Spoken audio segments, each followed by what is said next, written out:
Mesdames et messieurs, merci de votre fidélité et bienvenue dans ce JT politique au cours duquel nous recevons à ma gauche Garé Amadou. Garé est journaliste professionnel. Merci Garé d'être venu malgré vos calendriers surchargés. À ma droite, Maman Bacha, qui n'est plus aussi à présenter. Maman Bacha est le coordinateur national du réseau Espérance. C'est ça, si je ne me trompe pas, Maman Bacha. Merci également d'être là. Mesdames et messieurs, l'adhésion du MNSD Nassara au programme de renaissance du président de la République, Issoufou Mahamadou, devient de plus en plus une réalité.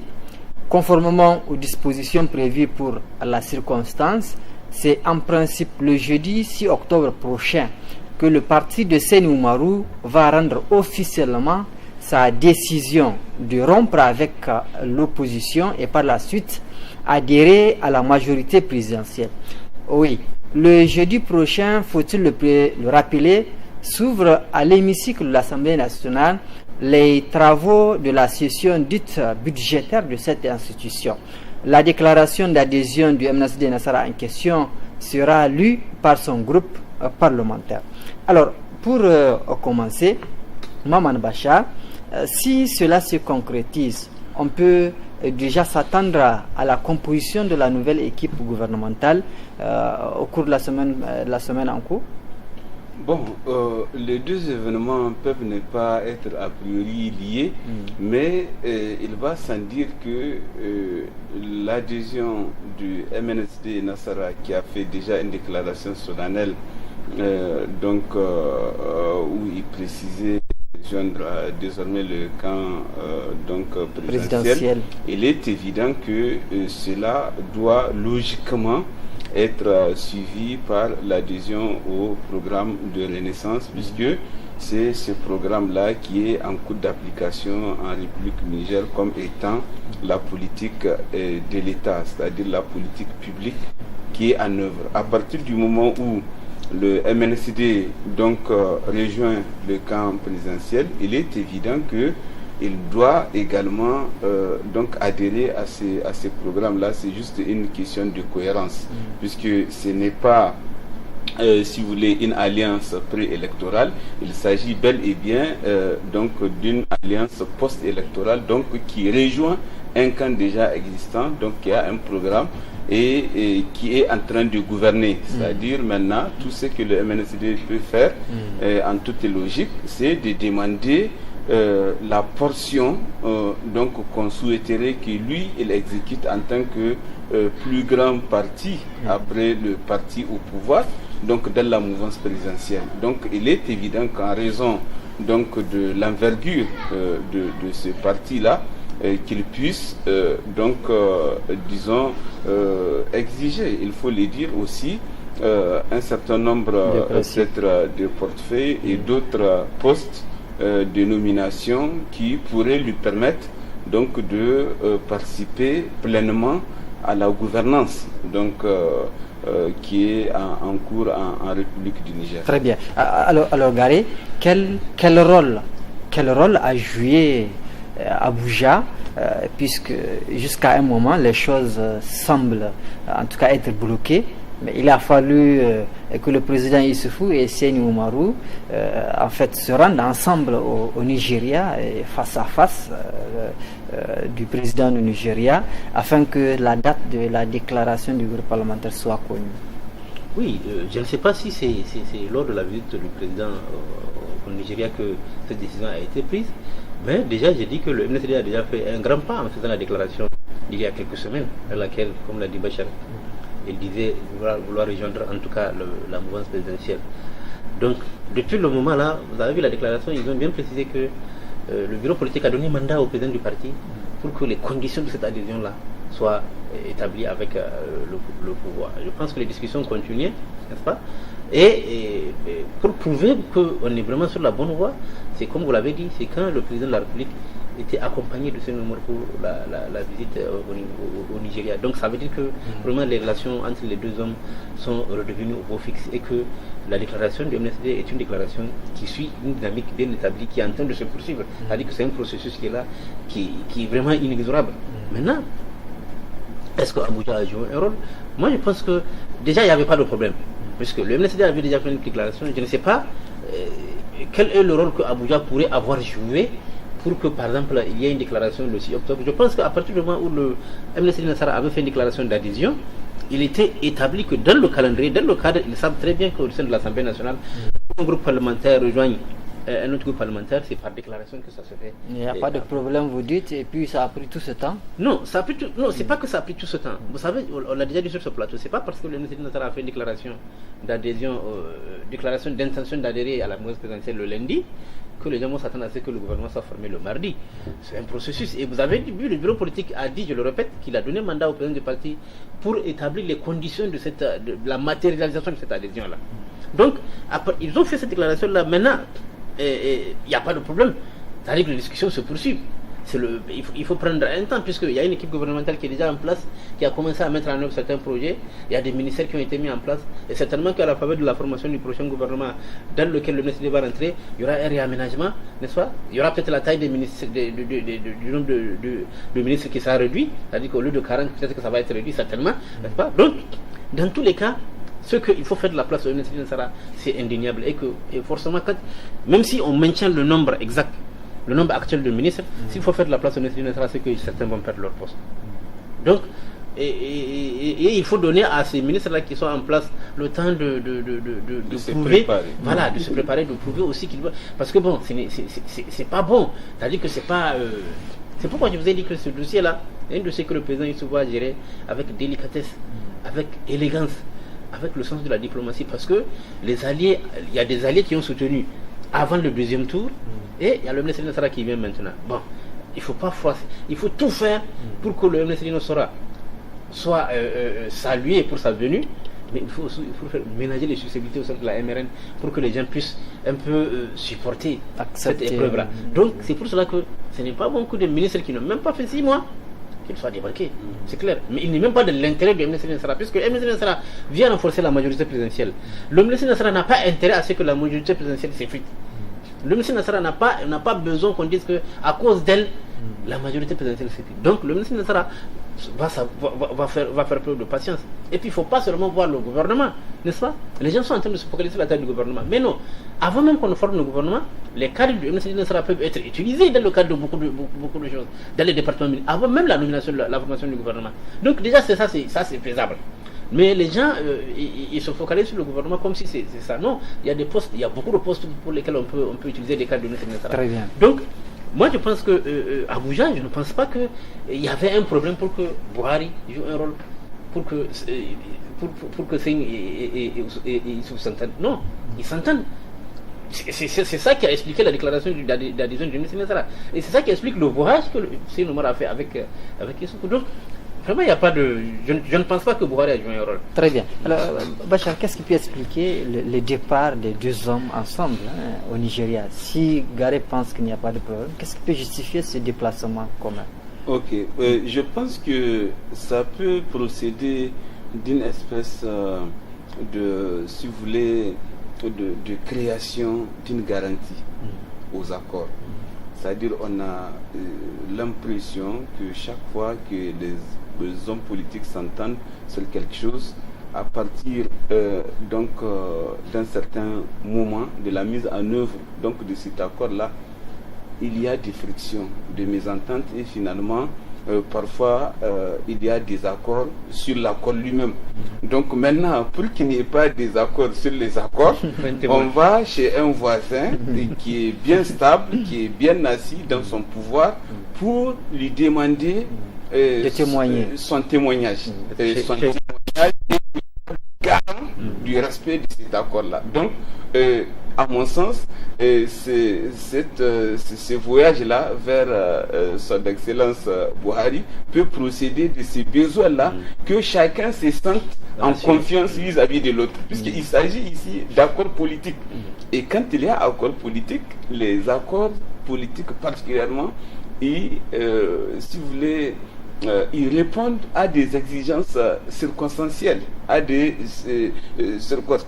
à des questions de contexte. Vous pouvez être en accord avec quelqu'un aujourd'hui sur une question précise, mais quand les données politiques changent sur le terrain, vous pouvez également réviser les accords. Donc pour ne pas être, si vous voulez, devant de situations de surprise, en tout cas plus ou moins désagréables, donc les deux parties se sont convenus certainement sur un arbitre qui, lui, personne ne doute de sa capacité donc à pouvoir constituer une garantie morale donc à ce sur quoi ils peuvent être convenus. Donc je pense que le recours à Bahari peut procéder de ces besoins-là. Ici, au plan interne, vous avez vu ce qui est devenu le médiateur national. Vous savez bien qu'il ne peut pas jouer le rôle de celui qui peut être le garant des accords entre le président Issoufou et M. Seyni Omar. Donc, il faut rechercher quelque part une personnalité d'une certaine envergure et qui a la matérialité de la gestion de l'État entre ses mains. Et je pense que c'est dans ce sens-là, pour le président Issoufou pour dire bon, viens, on va aller chez quelqu'un qui est là à côté, qui est quand même un frère et qui dirige un des plus grands pays, un des plus puissants pays de l'Afrique de l'Ouest. Donc lui, au moins, si je parle devant lui et je te dis que je te promets telle chose, tu vas me croire. Et Seyni Omar, M. Seyni Omar, donc peut dire, bon, puisqu'il s'agit de lui, je pense que compte tenu de tout ce qu'on dit de lui en termes d'intégrité, en termes vraiment de personnalité politique, de son envergure sous-régionale et tout, je pense que quand tu parles devant lui, je peux te croire. Très bien. Je crois que c'est bien compris. Alors Gary, est-ce qu'on peut faire la liaison entre les deux événements, puisque le Conseil national de dialogue politique se réunit dans quelques heures pour statuer sur les élections à venir? Est-ce qu'il y a une coïncidence à faire? Non, il n'y a pas de... Ce n'est pas lié, parce que le Conseil national de dialogue politique se réunit concernant les élections locales qui vont venir. Ça, c'est un sujet... La décision du ministre d'adhérer à la mouvance présidentielle est une décision souveraine. Elle ne souffre d'aucun truc pour qu'on fasse un CNDP à cause de ça. Non, le ministre est indépendant, il est libre. Vous comprenez? Donc le CNDP là, c'est pour des questions d'intérêt national. Ça fait longtemps que le CNDP ne s'est pas réuni. Oui, mais les élections c'est en janvier. Et peut-être qu'il y a des problèmes concernant l'organisation de ces élections-là. Normalement, c'est le 20 janvier, mais peut-être qu'il y a des problèmes, ceux qui nécessitent l'organisation de cette réunion du CNDP pour que, en tout cas, on puisse mettre les bouchées doubles pour faire en sorte que les élections locales là ne puissent pas être entachées de problèmes. Certainement, c'est ça. Certainement que les partis politiques ont décelé des failles ou des anomalies qu'il faille corriger, et c'est pour cela que c'est... Mais ce n'est pas lié à la décision du ministre de rejoindre la mouvance présidentielle. Ça, c'est autre chose. Ça, c'est consommé. Le ministre est indépendant, je l'ai dit, c'est une question d'un parti politique. La souveraineté d'un parti politique, c'est pas une question d'intérêt national comme les élections, non. C'est un parti qui décide qu'il fait ce qu'il veut, il se dirige vers la direction qu'il veut, il s'est dirigé. Maintenant, comme l'a dit Bachar, peut-être que, pour revenir à cette visite au niveau du Nigeria, peut-être que les deux camps veulent se rassurer, n'est-ce pas? Bon, le MNCD veut se rassurer que les promesses que le président va faire, il va les tenir. De l'autre côté, le président veut se rassurer que si le MNCD vient, c'est pas pour le piéger ou c'est pas pour scier la machine de l'intérieur. Vous comprenez? Donc, maintenant, peut-être que cette visite-là a servi, Buhari est devenu le Sheda, le témoin principal de cet accord-là. Maintenant, demain, si l'une des deux parties remet en cause les accords, eh bien, celui qui a été témoin va prouver que voilà ce qu'il s'était dit. Voilà ce qu'il s'était dit, et que voilà, qui n'a pas honoré, qui n'a pas... Donc, moi, je pense que c'est de bonne guerre, n'est-ce pas? D'ailleurs, lorsque l'alliance entre Lumana et PNDS a eu lieu en 2011, il y avait eu un témoin aussi, il y avait des témoins devant lesquels cette alliance-là a été faite. Donc c'est un rituel, je crois, qui est normal, n'est-ce pas, entre partis politiques pour se rassurer. Très bien. Bon. Mesdames et messieurs, les fonctionnaires de l'État sont mécontents depuis quelques mois suite à la suppression de l'indemnité de responsabilité et bien d'autres. Les montants des indemnités qui sont coupés en fin du mois de septembre dernier vont de 15 000 à 60 000 francs CFA selon la responsabilité du fonctionnaire. Jusqu'ici, les motivations du gouvernement de Brigitte Raffini restent totalement inconnues. Pendant que les travailleurs fustigent purement et simplement le caractère unilatéral des décisions prises par le gouvernement et le gouvernement de la 7e République, justement, de suspendre progressivement les indemnités et primes des agents de l'État, tout en lui rappelant que ces indemnités constituent des acquis arrachés de haute lutte par les travailleurs nigériens. Maman Bachar, comment vous trouvez cette façon de faire du gouvernement? Bon, en fait, les coupures opérées sur les revenus, puisqu'il faut parler des revenus des fonctionnaires, peut résulter de l'une des deux situations. Soit parce qu'on ne maîtrise pas suffisamment les fluctuations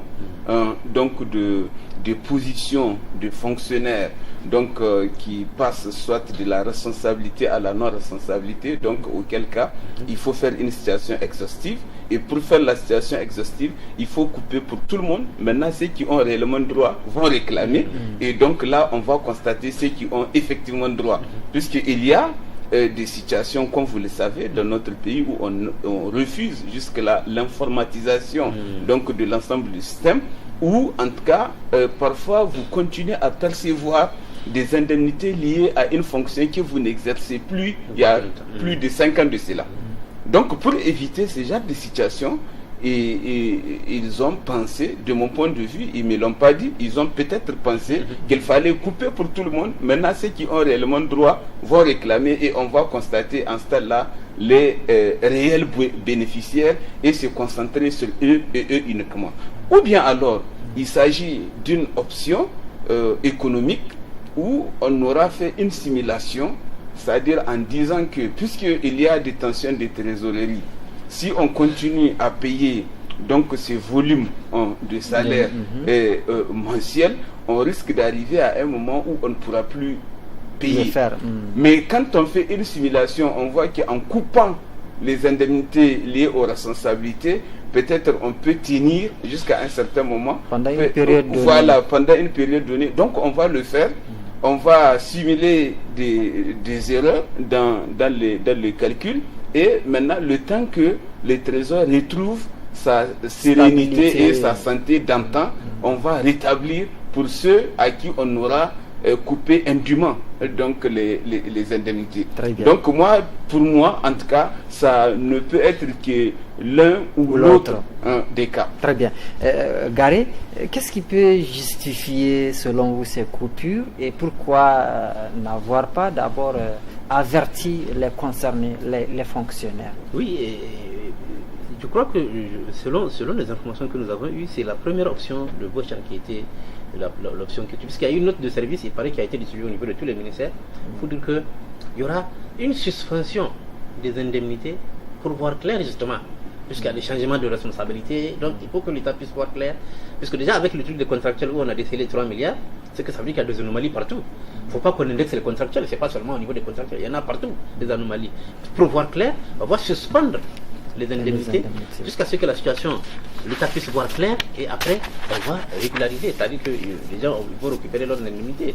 Le seul problème, le seul hic, c'est que pour ceux qui ont droit, parce que c'est pas tout le monde qui a une responsabilité, il faut le dire. Hein. Donc, mais le problème, le hic, c'est que moi j'aurais voulu quand même que ça ne soit pas fait de façon aussi cavalière. C'est-à-dire qu'on aurait dû se concerter avec les syndicats. Parce que ces gens-là qui ont été coupés sont des militants des syndicats. Et certainement, ils sont partis se plaindre au niveau des syndicats. Et les syndicats ont commencé à bouger. Moi, je pense que même s'il y a une note de service qui a été adressée au niveau de tous les ministères, ce n'est pas négligeable de dire aux syndicats de réunir, puisque le ministère des Finances, c'est presque ses partenaires, n'est-ce pas?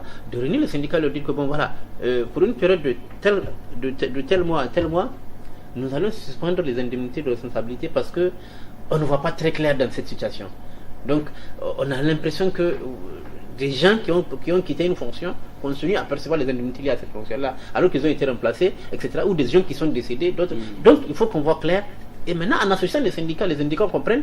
Et puis là, ça passe. Mais le fait de l'avoir fait brusquement, c'est-à-dire que vous partez au guichet et puis vous constatez qu'on vous a enlevé 60 000, bon, c'est beaucoup. Bon, alors, ce que celui à qui on a enlevé 60 000, ça veut dire que c'est pas, il a un salaire de 400, 500 000, c'est clair.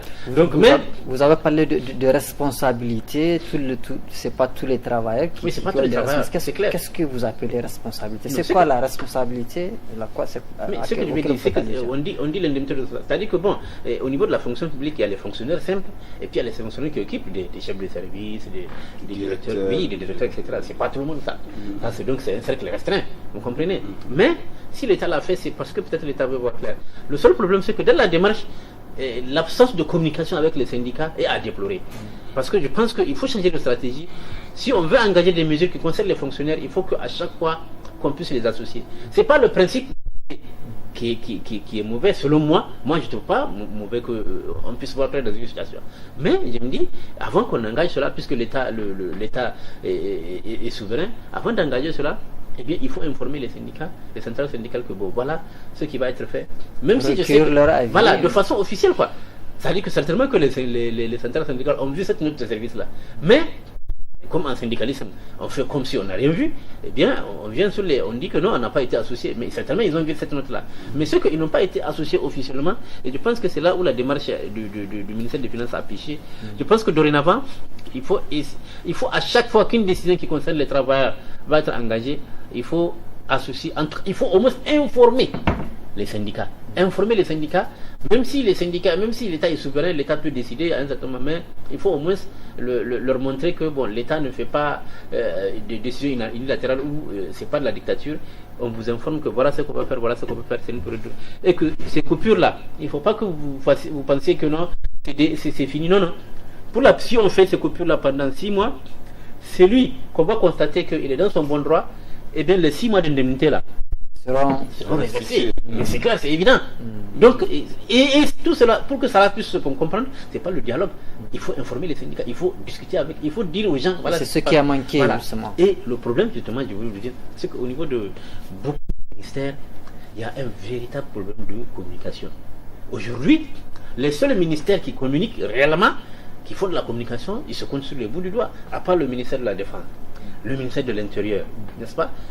Et d'autres ministères qui ne dépassent pas 5, il n'y a pas beaucoup de ministères qui communiquent. La communication, c'est extrêmement important. Mais les gens le négligent. Et au niveau du ministère des Finances, c'est vraiment, tout est secret. Ça ne peut pas être secret. Par exemple, les gens sont en train de s'interroger la situation économique actuelle du pays. Quelle est la situation exacte? Mais il faut sortir, il faut nous dire que bon, les recettes douanières ont augmenté ou elles continuent à dégringoler. Il faut venir, il faut sortir, parler. Vous ne pouvez pas vous taire. Ça, c'est des choses qui concernent tout le monde. Sortez, la nation. Ça concerne toute la nation. Sortez, dites-nous quelle est la situation actuelle du pays. Qu'est-ce qu'on a? Est-ce que les recettes douanières sont en train d'augmenter? Est-ce que les recettes pétrolières sont en train d'augmenter? Sortez, faites la situation. Quelles sont les forces et les faiblesses? Donc, mais il faut communiquer, il faut communiquer. Très bien. Bachar, est-ce que quelque part, l'État n'accuse pas les travailleurs justement quant au dysfonctionnement de l'administration à travers ces coupures des indemnités? Non, en fait, ce n'est pas lié. En ce qui concerne les dysfonctionnements ou la non-performance de l'administration, ça fait appel à un autre facteur. C'est précisément ceux qui sont chargés de gestion des ressources humaines dans ces différents services et qui doivent rendre compte de ce qui se passe exactement.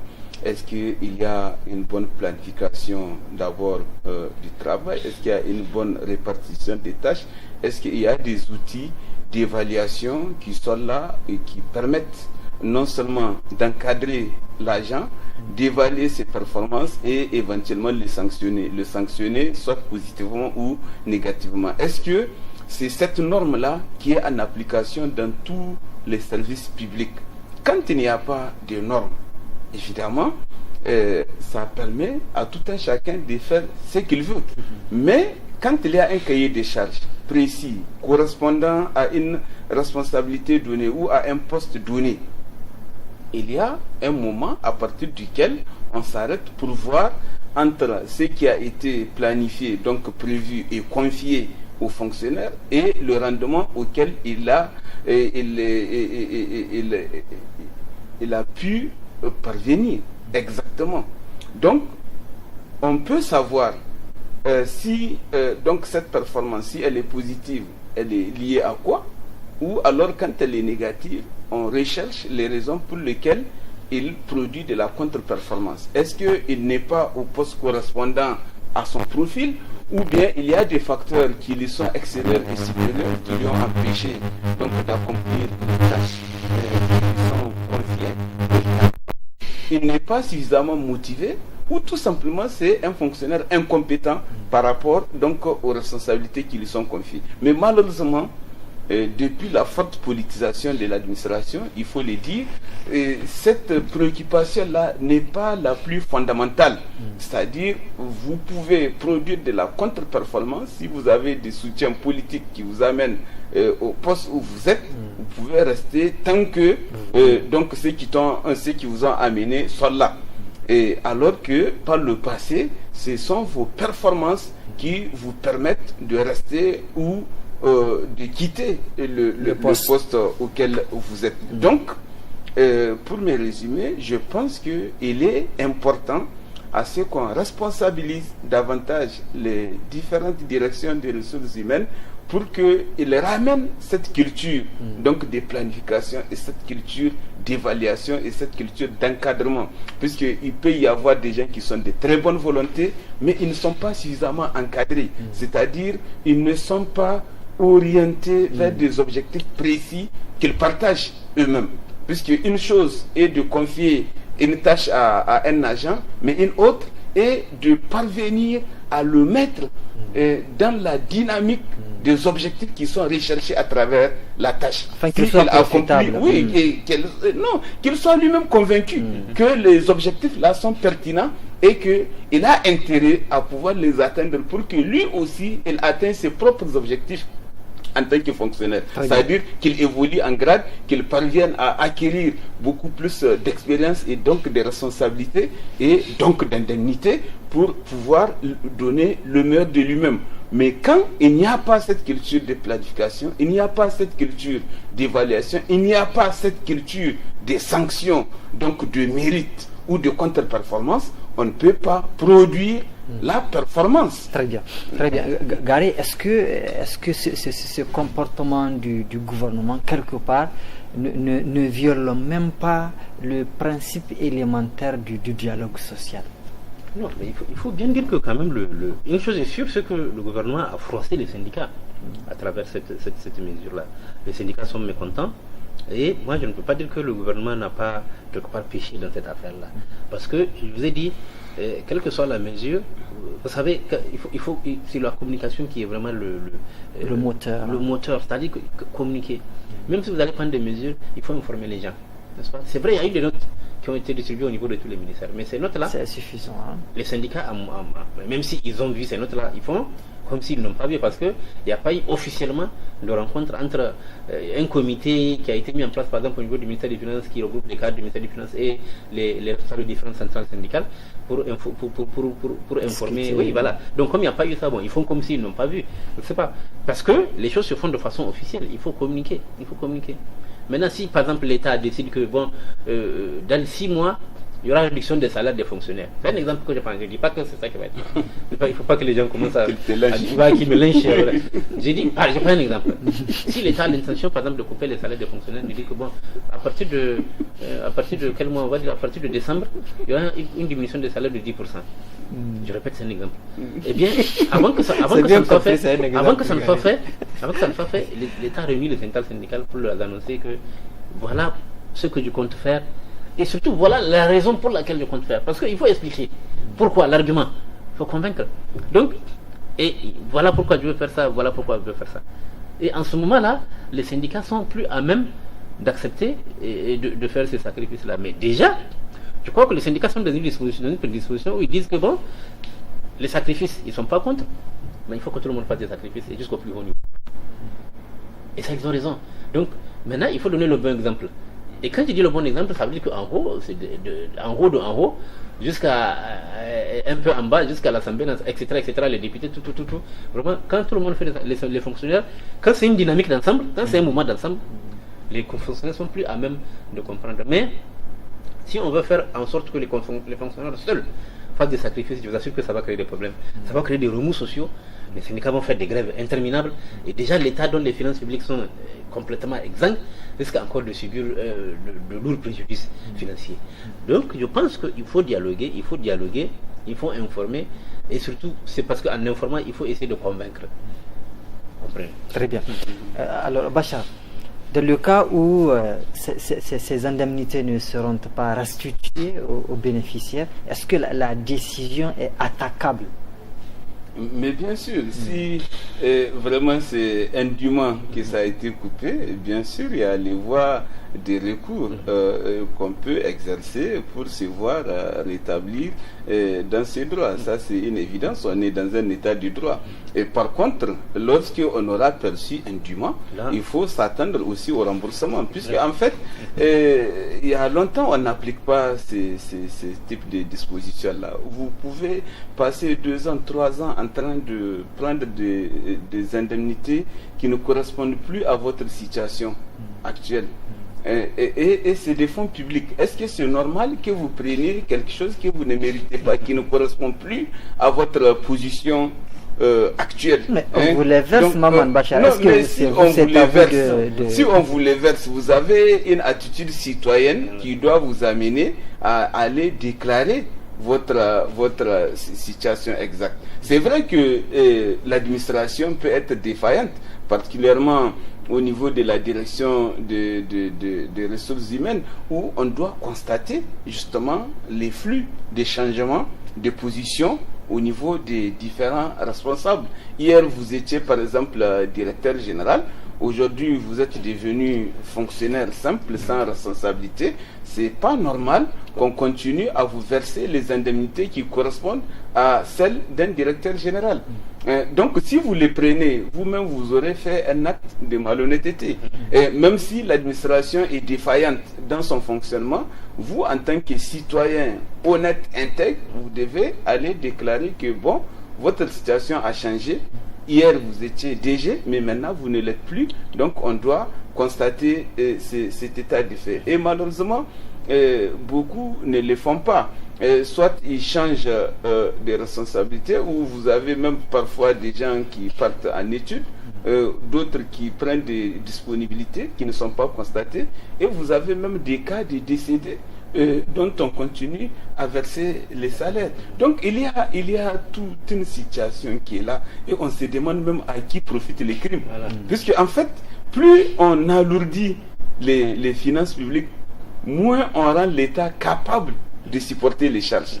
Et là, c'est ceux qui méritent dûment leur revenu, leur salaire, c'est eux qui vont en pâtir. Puisque si on arrive à un niveau où la machine va gripper, c'est-à-dire là où l'État ne serait plus à mesure de faire face à ses obligations, donc c'est tout le monde qui va en pâtir. Rappelez-vous des années 1999, où les gens ont fait 7 mois sans salaire, où on était témoin, on a vu de nos yeux comment les gens quittaient alors chez eux pour ne pas croiser les regards de leurs enfants du fait qu'ils n'ont rien à leur offrir. Rappelez-vous de ce moment-là où chaque matin vous voyez des femmes sortir ce qu'il y a dans le fond de leur chambre pour vendre et puis avoir de quoi subvenir au moins à la pitance quotidienne de la famille. Donc au lieu de ça, il vaut mieux qu'il y ait des mesures correctives pouvant permettre une meilleure santé financière de l'État, de sorte que on puisse avoir au moins cette régularité-là, puisque vous savez, nos États, comment ils sont, dès que le salaire commence à devenir un problème, c'est le fonctionnement de l'État même qui devient problématique. Qui est perturbé. Vous vous rappelez que donc je vais très rapidement. Vous vous rappelez que même cette histoire de corruption de l'administration a pu faire son ancrage au moment où les salaires étaient devenus difficiles, où les fonctionnaires n'étaient plus gênés de solliciter donc quelque chose des usagers en échange de services qu'ils doivent normalement rendre de manière gratuite, parce qu'ils sont là dans une position de fonctionnaire. Et pourtant, ils savent que c'est une infraction. Et la concussion, la corruption, tout ça là, c'est des infractions qui sont disons, reconnus et punis par la loi. Par la loi, très bien. Si vous n'avez pas d'autre chose à regarder, on va procéder à un autre... Oui, ce que je vais quand même dire, quand vous avez dit que non, que ceux qui perçoivent les indemnités qu'on leur verse, c'est parce qu'on leur verse cela. Mais non, comme l'a dit Bachar, l'honnêteté voudrait que... Moi, je sais combien je gagne au niveau du journal événement. Vous savez combien vous gagnez au niveau du journal 24. Quand vous allez voir que sur votre salaire, vous augmentez beaucoup plus, vous allez vous demander qu'est-ce qui s'est passé. Vous allez informer d'abord qu'il doit que non, votre salaire on a augmenté, et que est-ce que c'est pas. Si on vous dit que ah non c'est une erreur, là vous comprenez que si on vous dit que ah non voilà la raison, et même ça, on devait vous informer avant. Donc les choses sont très claires. Il y a un bulletin. Voilà, il y a un bulletin. Donc vous savez combien vous gagnez. Donc s'il y a un surplus, vous savez. Donc celui qui était directeur de tel département, n'est-ce pas, qui percevait par exemple 500 000 francs, n'est-ce pas, qui est maintenant remplacé, qui est devenu simple fonctionnaire, normalement il ne doit pas percevoir 500 000 francs de le salaire, parce que ça veut dire que les indemnités on va les diminuer. Donc lui, quand il voit ça et qu'il ne parle pas ce qu'il a été, comme il a dit, malhonnête, il faut être honnête. Vous comprenez? Et donc je pense qu'il faut que l'État fouille partout. Et on a vu ce qui se passe au niveau des contracteurs. Il faut qu'on fouille au niveau de tous les départements ministériels, au niveau de tous les fonctionnaires pour voir clair. Il y a eu des inspections, c'est vrai, par le passé, mais on a l'impression que le mal est en train de persister. Il faut qu'on puisse voir clair pour que l'État puisse économiser. Parce que l'État arrive à un point où il n'a pas assez d'argent et qu'il faut qu'il fasse des économies et il faut qu'il voit ce qu'il y a d'anomalie dans le cadre des finances publiques pour pouvoir au moins se diminuer les charges. Très bien.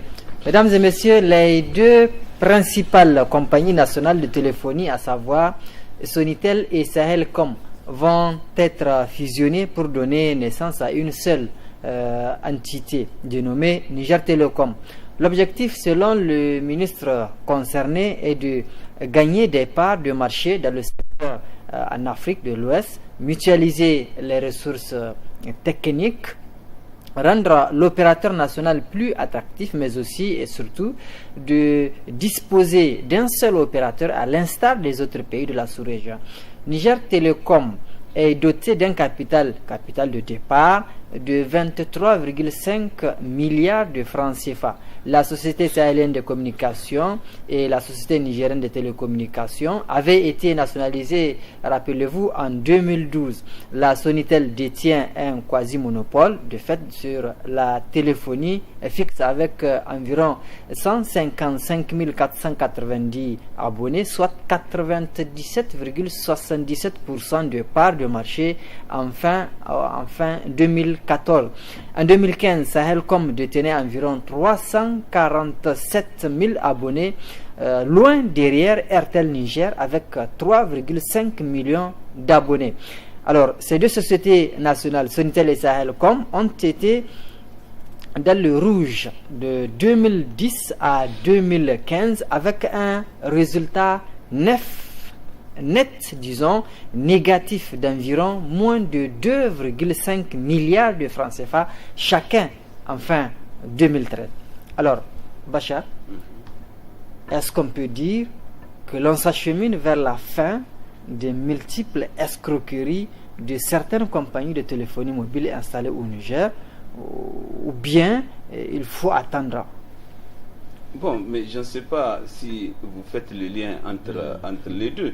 Mais tout ce que je sais, certainement, il a dû y avoir une étude diagnostique qui a pu démontrer que, en fait, les deux compagnies, toutes de l'État, en tout cas à capital majoritaire, pourraient être beaucoup plus performantes si elles devenaient une seule. Donc si elles étaient fusionnées, elles peuvent produire plus de résultats et certainement elles auront plus de capacités de pénétration donc en termes de part de marché. Puisque ce qui est aujourd'hui observable, c'est que c'est regrettable de constater que ces sociétés qui sont toutes d'État sont moins performantes que les sociétés privées auxquelles elles-mêmes elles vendent certains services. Donc c'est déplorable. Le problème se situe à quel niveau? Est-ce que c'est un problème de dynamique à l'intérieur de l'entreprise même, où les gens, au lieu de se comporter en vraie entreprise, donc qui a de l'offensive, qui propose des services de qualité et donc qui a un souci de résultat, donc au lieu de ce comportement, disais-je, les gens se comportent en des barons fonctionnaires que tout le monde est obligé de venir vers eux. Non, je ne suis pas obligé d'aller vers toi parce que simplement tu es société d'État. J'évalue en termes de performance, en termes de qualité de service et en termes de niveau de satisfaction et de coût que tu me proposes pour faire mon choix.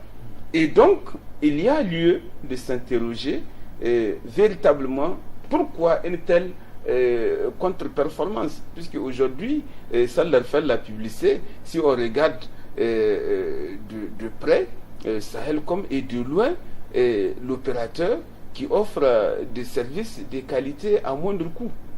C'est le coût le moindre, 1 franc par seconde et vers tous les opérateurs, tous les réseaux. Aucun opérateur n'a pu le faire. Ils le font et jusqu'ici cela n'est pas suffisamment. C'est méconnu des citoyens et les gens s'empressent peu vers ces services-là. C'est la même chose pour la Poste. Aujourd'hui, la Poste, c'est elle qui offre le taux, en tout cas dans les transferts d'argent, le taux le moindre par rapport à tous les opérateurs de la place. Mais cela n'est pas connu. Chronopost, mais les gens, chaque fois quand ils réfléchissent vers les autres. Puisque peut-être Chronopost n'est pas suffisamment de proximité, il n'y en a pas un peu partout, et les gens n'ont pas une attitude de commerciaux, ils ont une attitude de fonctionnaires. Donc il faut que les agents publics qui sont dans les sociétés à caractère commercial comprennent que le commerce, c'est d'abord de l'offensive, c'est la satisfaction du client, ce n'est pas de l'arrogance. Donc il faut qu'ils changent d'attitude pour attirer plus les clients vers eux. Très bien. Alors Gary, est-ce que la fusion de ces deux compagnies ne va pas pousser certains des agents au chômage? Mais non. Je pense que, je ne sais pas, le dossier, je ne l'ai pas suivi, je ne le maîtrise pas totalement, mais j'en connais quand même un brin. Mais ce qui est évident, c'est que si l'État décide de fusionner les deux sociétés, c'est que quelque part, c'est comme si la posture précédente n'avait pas marché. C'est-à-dire que la situation précédente n'a pas rendu satisfaction à l'État. Ça ne va pas. Donc, il faut fusionner pour faire en sorte que cette fois-ci, Niger Telecom, qui est la société qui va gérer Sahelcom et Sonitel, que Niger Telecom soit plus performante. Du reste, si vous visitez, on a tous voyagé dans d'autres pays, dans la plupart, vous voyez au Burkina, l'opérateur national, ça marche très bien. Au Mali, Malitel, ça marche très bien. Au Sénégal, ça marche très bien. Dans tous les pays, vous allez voir, l'opérateur national marche très bien. Le Niger est le seul pays où l'opérateur national ne marche pas. C'est pas normal cela. Et comme l'a dit Bachar, il faut faire une offensive. C'est-à-dire que le terrain des opérateurs de téléphonie mobile, c'est un combat acharné que les gens se mènent. C'est-à-dire qu'il faut, c'est un combat pour... D'abord, les gens disent que non, avec Sahelcom, le réseau n'est pas très étendu à l'intérieur du pays. Bon, il faut faire une offensive de ça. Peut-être qu'avec la création de cette nouvelle société-là, en tout cas des antennes seront installées à l'intérieur du pays pour que le réseau national soit largement couvert par Sahelcom. Parce que, comme il a dit, c'est Sahelcom qui donne le tarif le moins cher, le plus accessible, même dans les campagnes. Donc c'est ça qui va être... Maintenant, s'ils étendent les réseaux dans tout le pays, c'est à leur avantage. Et je crois que ce sera la mission peut-être de Niger Telecom. L'offensive va être de faire en sorte que le réseau Sahelcom soit étendu sur toute l'étendue du territoire. En ce moment-là, ils vont grappiller une part du marché que les opérateurs de téléphonie mobile qui ont aujourd'hui une large avance sur Sahelcom, n'est-ce pas? Je pense que c'est une bonne chose. Il faut savoir que quand même la fusion de ces deux sociétés, peut-être l'objectif que les autorités sont fixés, c'est l'objectif noble, n'est-ce pas, de rentabilité, n'est-ce pas, et puis d'efficacité, de performance qui ont été prises en compte. Maintenant, est-ce que les travailleurs vont subir le coût de cette fusion-là? Je ne sais pas, mais j'imagine que Sahelcom quand même et Sonitel arrivent à gérer leur personnel, n'est-ce pas, avec ce qu'ils engrangent, vous comprenez? Ils arrivent quand même à gérer leur personnel. Et je ne pense pas que la fusion va faire en sorte que des gens soient, par exemple, mis de côté ou qu'ils soient compressés, comme on appelle ça. Non, mais je pense que l'État va gérer la situation. Et avec le budget conséquent qui a été prévu, je crois que c'est combien de milliards? Je pense que 23 milliards, je pense que les fonctionnaires, les agents vont voir la situation avec sérénité. Puisque du reste, pourquoi compresser? Puisque avec la nouvelle situation, ce que le Sahelcom et Sonitel sont appelés à s'agrandir. Donc, on aura besoin encore plus de personnel dans le cadre de cette offensive-là pour pouvoir gagner des parts de marché. Donc, je pense qu'il n'y a pas d'inquiétude à se faire. On a comme l'impression que vous voulez dire que Niger Telecom sera en quelque sorte une ouverture pour les jeunes diplômés du secteur. Mais c'est clair, parce que écoutez, si Sahelcom gagne des parts du marché, c'est que Sahelcom va recruter du personnel. Vous comprenez? Plus une société se porte bien, plus elle fait des extensions. Et plus elle fait des extensions, chaque extension nécessite vraiment du personnel. Donc je pense que si, avec Niger Telecom, on arrive à faire revivre Sahelcom, en tout cas lui donner un coup de pouce pour qu'elle puisse devenir compétitive comme les autres, je pense que les agents eux-mêmes et puis les jeunes diplômés nigériens qui ont fait de la télécommunication ou d'autres choses même, n'est-ce pas, vont pouvoir espérer être, en tout cas avoir des places au niveau de ces sociétés-là. Mais c'est une bonne chose que l'opérateur de téléphonie mobile nationale, les deux opérateurs, Sonitel et Sahelcom, puissent être quand même récupérés, qu'on puisse engager un processus qui va permettre leur survie et surtout leur revitalisation. Parce que comme je le dis, je le répète, je le dis une dernière fois, dans tous les pays de la sous-région, les opérateurs nationaux, ça marche très bien. C'est au Niger que ça ne marche pas. Très bien. Alors, Bachar, l'heure est à la désignation du futur premier directeur général de Niger Telecom. Alors, ce dernier aura du pain sur la planche, à défaut d'une véritable campagne de communication et de sensibilisation des populations sur l'importance de l'utilisation même du réseau national.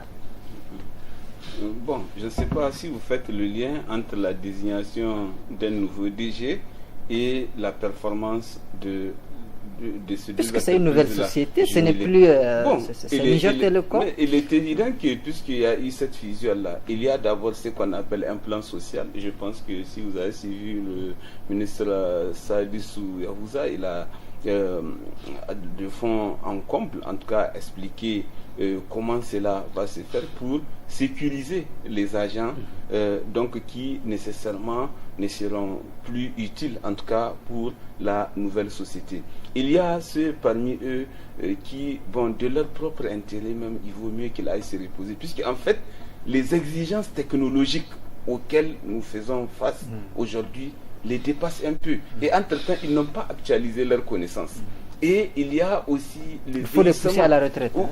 Il faut les pousser peut-être au départ volontaire ou à une reconversion, ou en tout cas à un plan social qui viserait à les prendre en charge adéquatement pour qu'ils ne soient pas donc au banc de touche, quoi. C'est-à-dire, pour appuyer votre mot, selon certaines presses, plus de 15% en tout cas des agents de la Sonitel sont vieux. Oui, et vraiment ils sont assez âgés et les exigences technologiques actuelles ne correspondent plus aux connaissances qu'eux ils ont acquises au moment où ils étaient sur le banc. Donc ils sont dépassés.